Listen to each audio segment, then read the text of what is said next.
Faire de toute pièce un esclave qui ne serait pas un pur esclave, ça ne serait pas très moral, ça. Je ne ferai pas parler un mort, mais en tout cas j'ai une petite idée de ce qu'un certain Emmanuel Kant pourrait bien répondre à cela, puisque c'est lui qui a écrit « Agis donc de telle sorte que tu traites l'humanité toujours en même temps comme une fin, et jamais simplement comme un moyen, aussi bien dans ta personne que dans la personne de tout autre. » Bonjour à tous. Alors dans cette vidéo, je vais essayer de vous montrer à quoi ressemble une certaine partie du savoir-faire nécessaire pour faire de toute pièce un pur esclave. Bien que je tenterai aussi d'être le plus rigoureux et précis possible, le but de cette vidéo n'est pas forcément de fournir une formation professionnalisante, mais plutôt de vous fournir une vision concrète de la technique et de la technologie, de manière à vous permettre de mieux raisonner à son sujet, et peut-être même de mieux raisonner de manière générale. Je n'aborderai pas la partie mécanique d'un pur esclave, mais seulement la partie numérique, qu'on peut aussi appeler partie informatique et électronique numérique. Le seul prérequis pour comprendre cette vidéo est d'avoir vu l'oracle LE. C'est une fable de 9 minutes que j'ai racontée sur cette chaîne. En particulier, cette vidéo vous montrera très précisément ce qu'est la fonction réalisée par une porte logique de type E, et justement, dans cette présente vidéo, je vais commencer par faire un rapprochement entre la réalité et cette porte logique. Pour faire ce rapprochement, il faut savoir ce qu'il y a dans la réalité. Alors dans la réalité, il y a bien la Denise, qui pour laver son linge, va au lavoir public. Elle passe un coup de balai dans l'eau, et elle frotte le linge, et elle revient chez elle avec tout ce linge qu'elle va ensuite étendre dans son jardin, s'il fait beau. Mais dans la réalité, vous pouvez aussi fabriquer une machine à laver. Et pour ça, voilà une méthode extrêmement simple. Vous prenez une grosse boîte, et dans un ordre totalement aléatoire, vous y mettez un tambour, un moteur électrique, des roulements à billes, des câbles et des fils électriques, des tuyaux, une poignée de transistors, et bien sûr une plaque à trous pour que les transistors puissent se connecter les uns aux autres. Et ensuite, vous secouez la boîte dans tous les sens, mais pas trop fort pour ne pas casser quelque chose dedans quand même. Et alors, il est parfaitement vrai qu'il y a une chance extrêmement petite, mais non nulle, pour que ça fasse une machine à laver. Donc ensuite, il suffit de lancer une machine pour tester.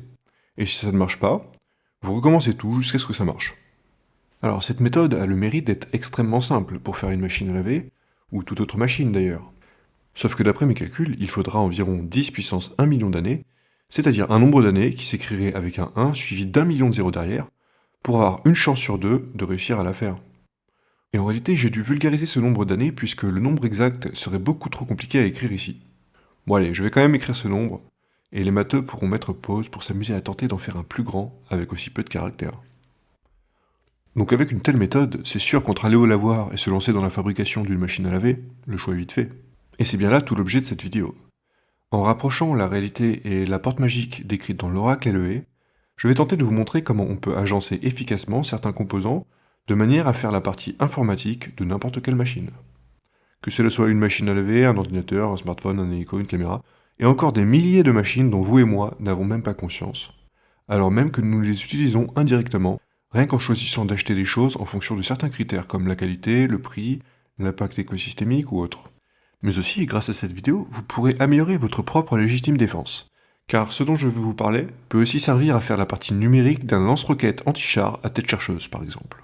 Par contre, si vous voulez détruire la maison de votre voisin pendant qu'il dort, juste pour le plaisir, je suis vraiment désolé pour vous. Mais à cause d'une histoire d'incompatibilité électromagnétique à dormir debout, ce que je vais dire ne fonctionne pas dans ce cas. Mais bon, ce n'est pas bien grave, vous pouvez toujours aller voir un film où il y a une maison qui explose, et il n'y aura plus qu'à imaginer que c'est celle de votre voisin qui dort. Ah, le pouvoir de l'imagination.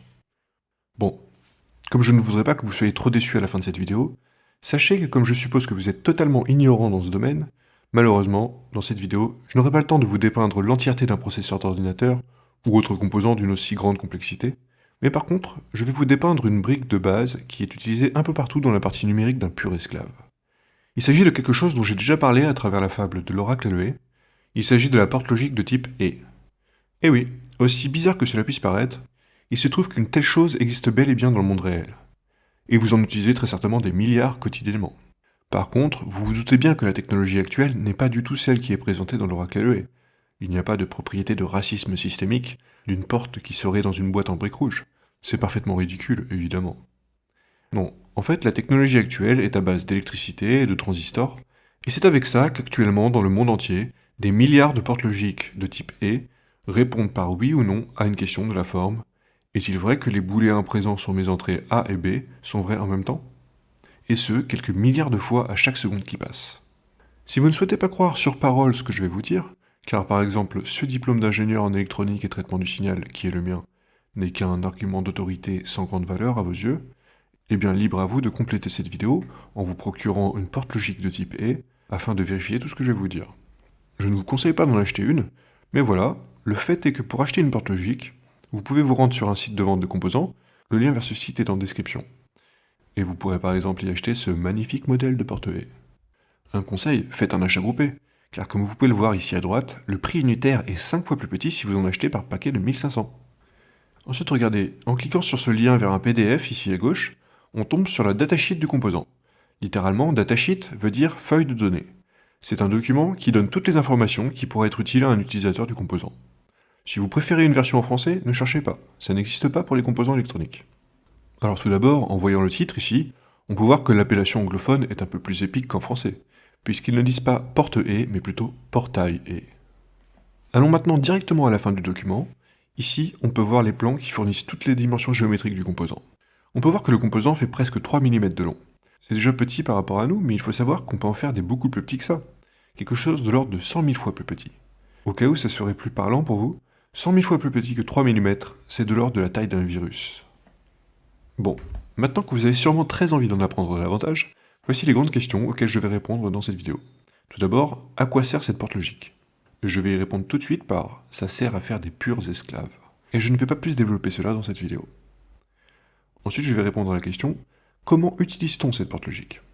Et en fait, je répondrai totalement à cette question en répondant à la question « comment vérifie-t-on que cette porte logique fonctionne correctement ?»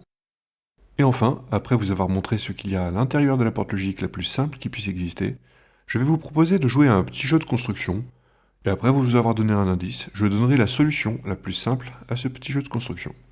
Bon, commençons donc par vérifier que ce composant fonctionne. Et pour ça, il faut connaître sa fonction.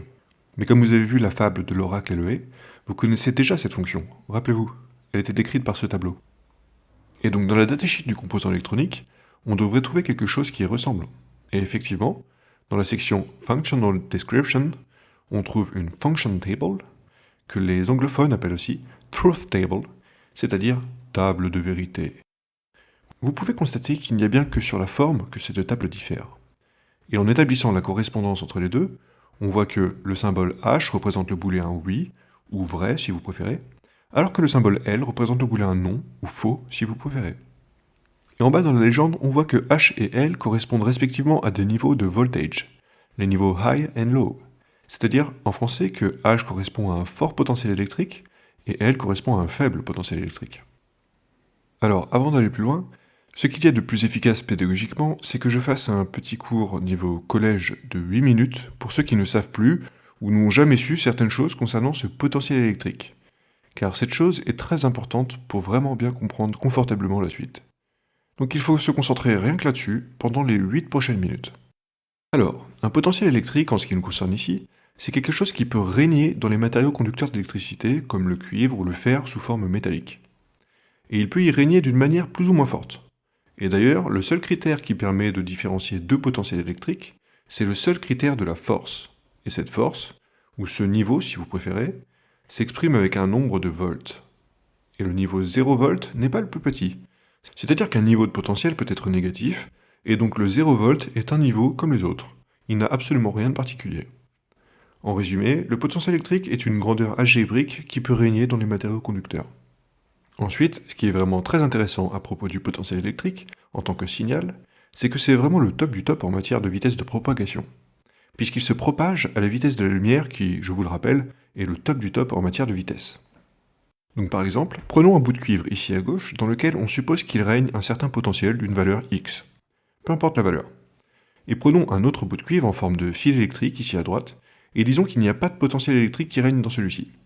Alors attention, ça ne veut pas dire qu'il vaut 0 volt, puisque je vous rappelle que le potentiel électrique est une grandeur algébrique, donc le 0 volt ne signifie pas une absence de potentiel, mais simplement un potentiel qui est simplement ici, sur la droite, des potentiels possibles. Et maintenant, disons que ce fil de cuivre fait 20 000 km de long, c'est-à-dire qu'il peut aller de là où vous êtes jusqu'à l'autre bout du monde. Eh bien, si je fais rentrer en contact ces deux morceaux, alors vis-à-vis du potentiel, les deux morceaux n'en formeront plus qu'un, et le potentiel qui règne dans le premier morceau va donc étendre son règne dans son nouveau territoire. Telle une propagande, il va propager sa valeur jusqu'à l'autre bout du monde, et cela non pas en un clin d'œil, non, cela va se faire seulement en un tiers de clin d'œil. Vous pouvez mettre sur pause si vous voulez voir les calculs qui permettent de vérifier que c'est bien un tiers de clin d'œil. Enfin, je vais terminer ce petit cours sur le potentiel électrique en vous montrant par quel genre de magie on peut en faire régner un dans un matériau. Alors déjà, il faut savoir qu'un potentiel électrique, ça n'existe pas. Ce n'est en fait qu'une vue de l'esprit, qu'on a inventée pour réfléchir très efficacement en termes de grandeur qui règne et qui se propage dans les matériaux conducteurs d'électricité. Et c'est vraiment très pratique d'utiliser ce concept en ce qui me concerne pour faire un pur esclave. Par contre, ce qui existe et que l'on sait fabriquer, c'est un augmentateur de potentiel électrique, qu'on appelle académiquement source de tension. Mais je vais commencer par appeler ça un augmentateur de potentiel électrique pour être plus clair. Et à quoi ressemble un augmentateur de potentiel électrique? Eh bien, en général, c'est un objet sur lequel il y aurait écrit la valeur d'augmentation du potentiel. Par exemple, si c'est une pile électrique AA, il y aurait écrit 1,5 volts. Et si vous faites comme dans Retour vers le futur 3, en faisant une source de tension avec des pommes de terre et du zinc, eh bien vous aurez un augmentateur de potentiel de peut-être 1,5 volts aussi. Comme ça. Et voilà, notre calculatrice fonctionne. Ensuite, une source de tension, c'est ce que les physiciens appellent un dipôle. Ça veut dire qu'il a deux pôles. Et ils ont chacun un petit nom pour les différencier. Il a le pôle moins et le pôle plus. Et enfin, voici la loi de fonctionnement d'un augmentateur de potentiel électrique idéal. Si sur le pôle moins, il y a un potentiel électrique de X volts, X pouvant être n'importe quelle valeur, alors sur le pôle plus, qu'est-ce qu'il va bien pouvoir y avoir, sachant que c'est un augmentateur de potentiel électrique qui, disons, augmente de 1,5 volts? Eh bien oui, vous êtes devin. Sur le pôle plus, il y aura X plus 1,5 volts. Et maintenant, si on exprime mathématiquement la différence de potentiel qu'il y a entre le pôle plus et le pôle moins, on écrit l'expression potentiel sur le pôle plus moins potentiel sur le pôle moins, ce qui est égal à X plus 1,5 moins X. Les X se simplifient, et donc la différence de potentiel est égale à 1,5. Donc je viens de démontrer que cette pile génère une différence de potentiel de 1,5 volts. Et c'est ça qu'on appelle tension électrique. C'est une différence de potentiel électrique entre deux points d'un circuit électrique.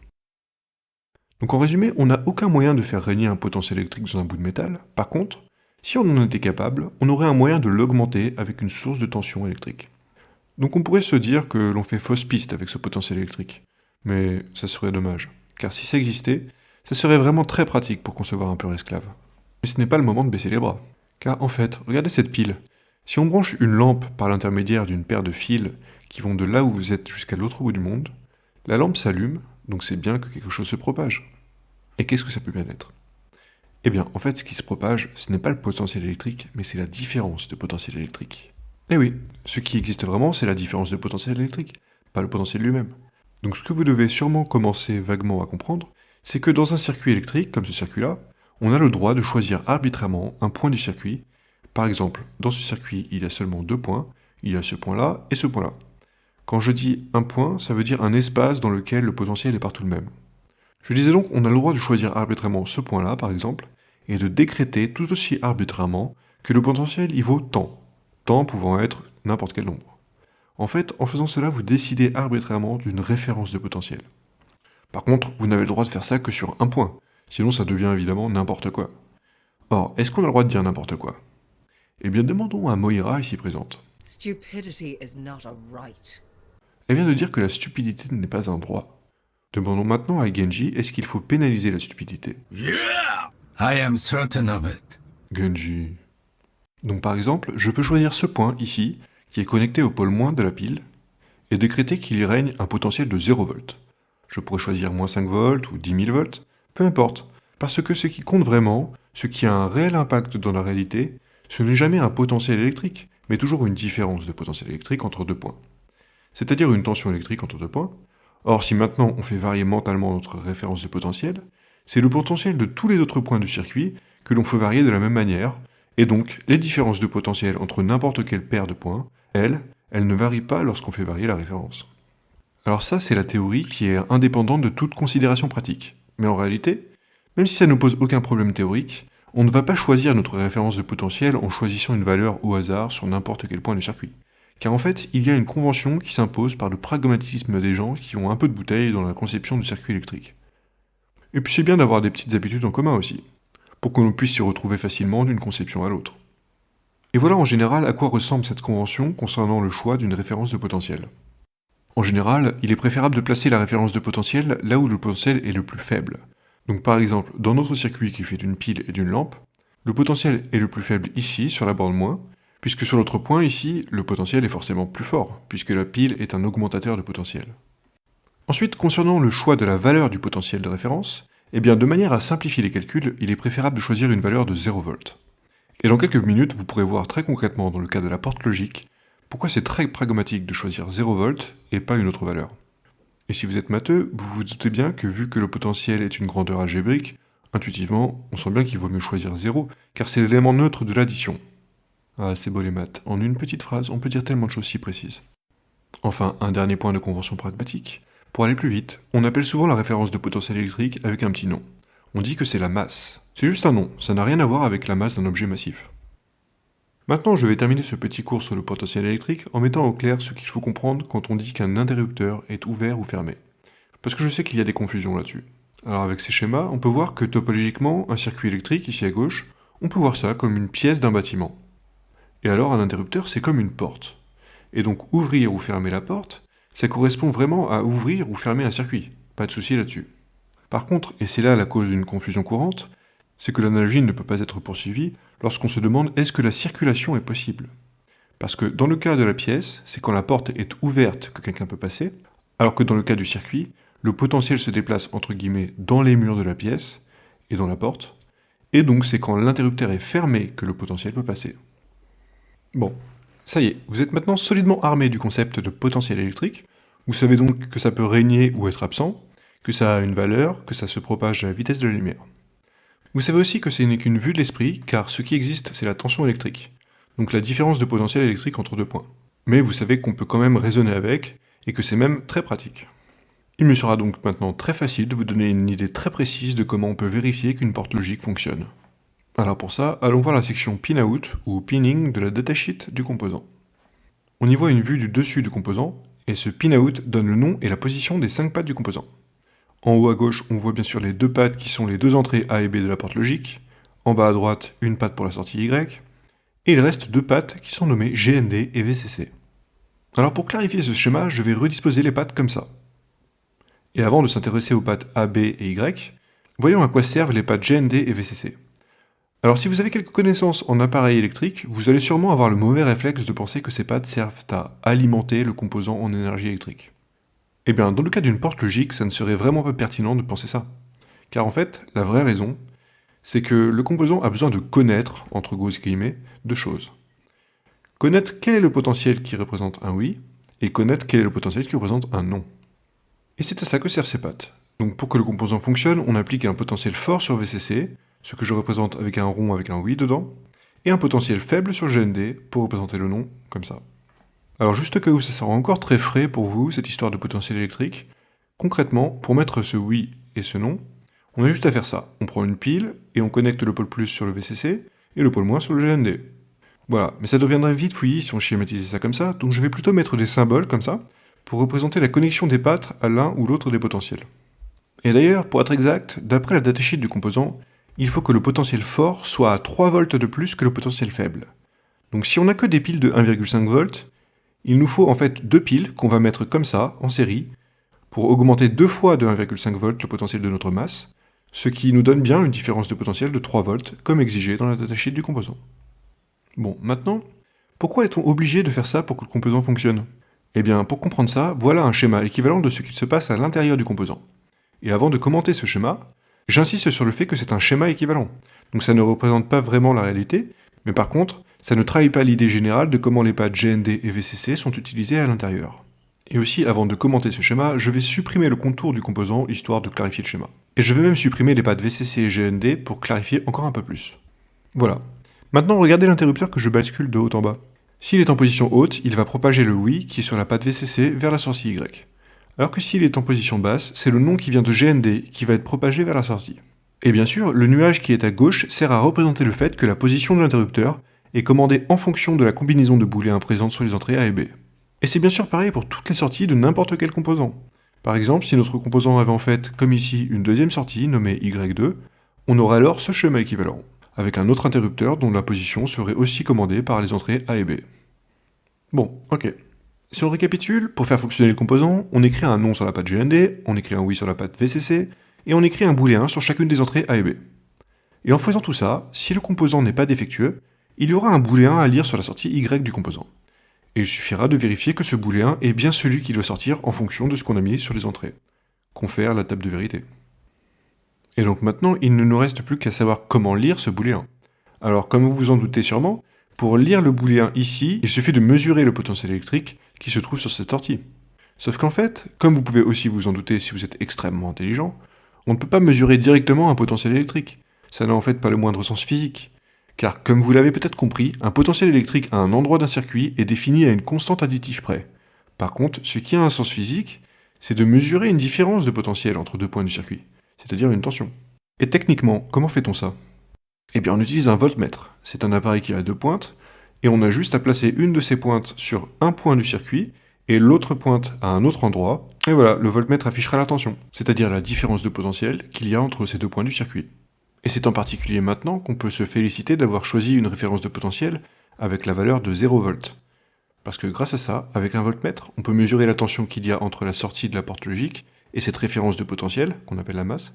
Or, par définition, on a l'égalité suivante, tension entre Y et masse est égale à potentiel sur Y moins potentiel sur masse, et donc potentiel sur Y moins 0 volt, et donc la tension entre Y et la masse est égale au potentiel sur Y.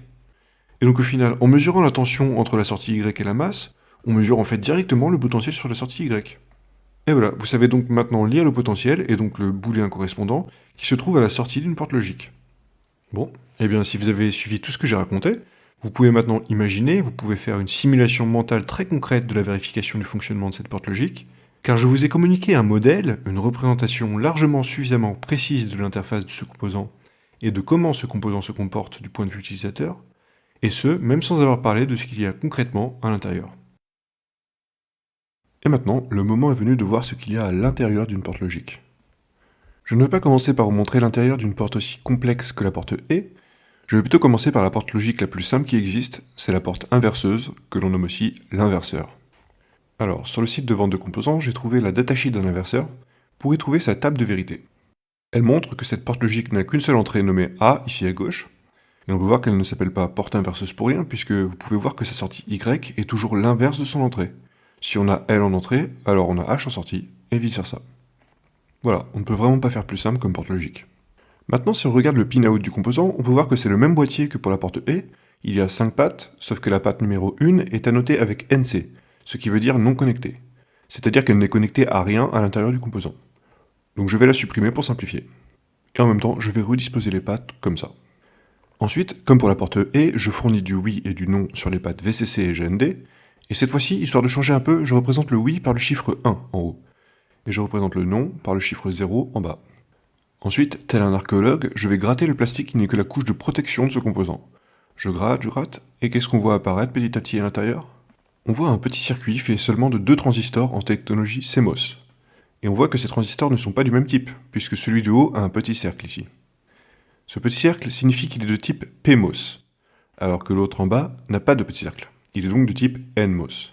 C'est très facile de s'en rappeler. Regardez, PMOS comme petit cercle, et NMOS comme n'a pas de petit cercle. Alors actuellement, cette technologie CMOS, avec des transistors NMOS et PMOS, est celle qui est très largement la plus utilisée pour faire les composantes électroniques numériques actuelles. Par exemple, dans votre ordinateur ou téléphone, il y a un processeur qui est en technologie CMOS. Actuellement, tous les processeurs sont faits avec cette technologie, et peut-être qu'il n'y aura jamais une autre technologie pour la remplacer, qui sait.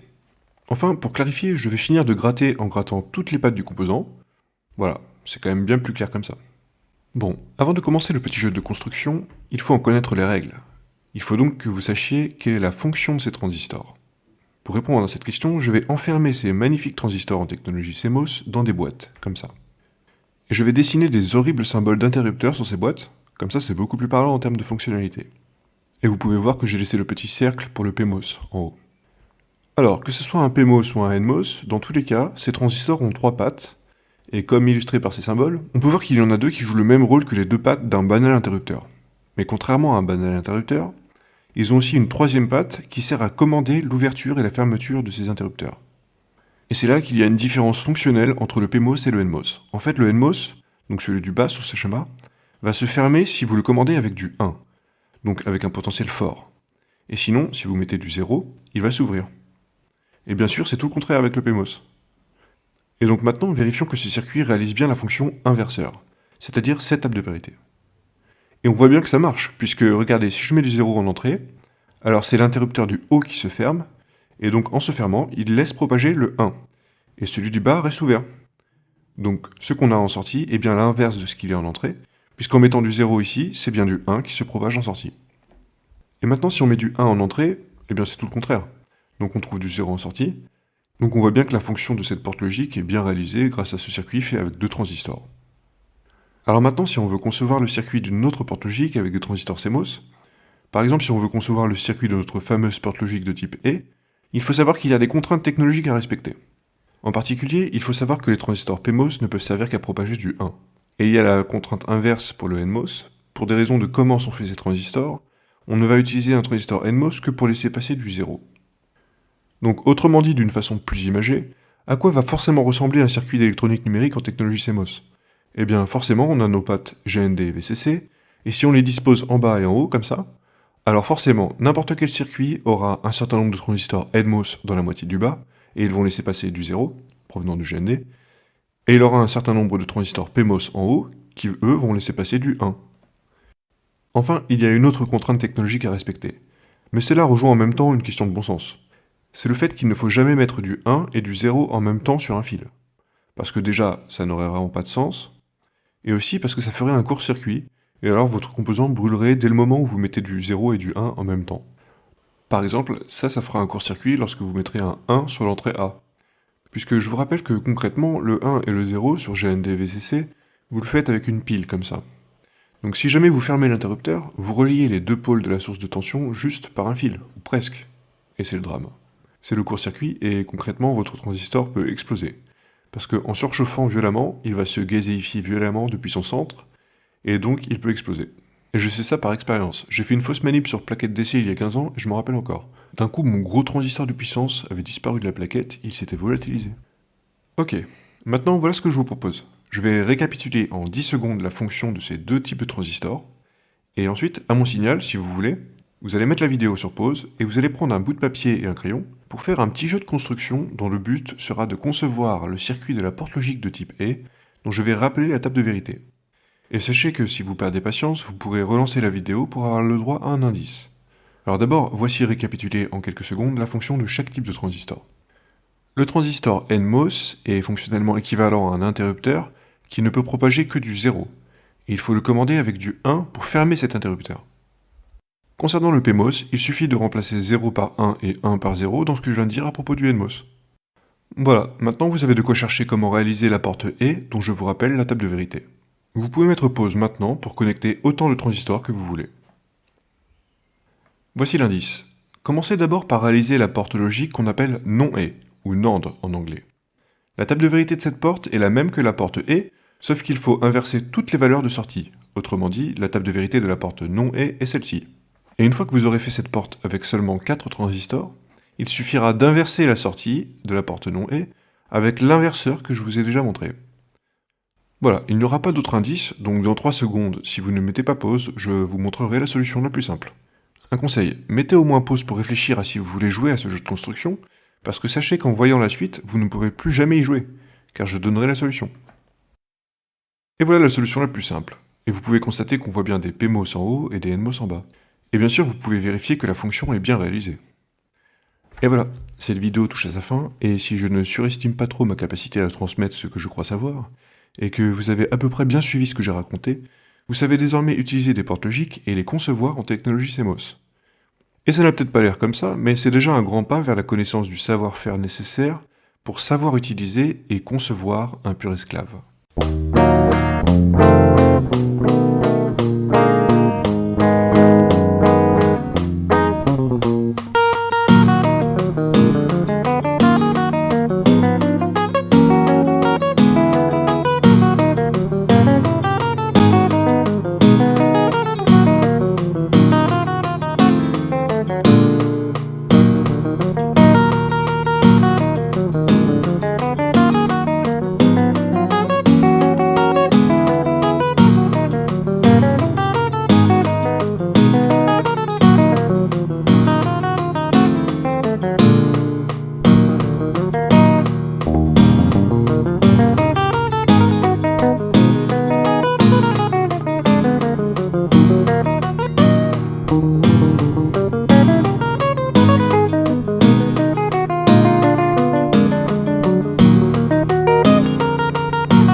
Bye.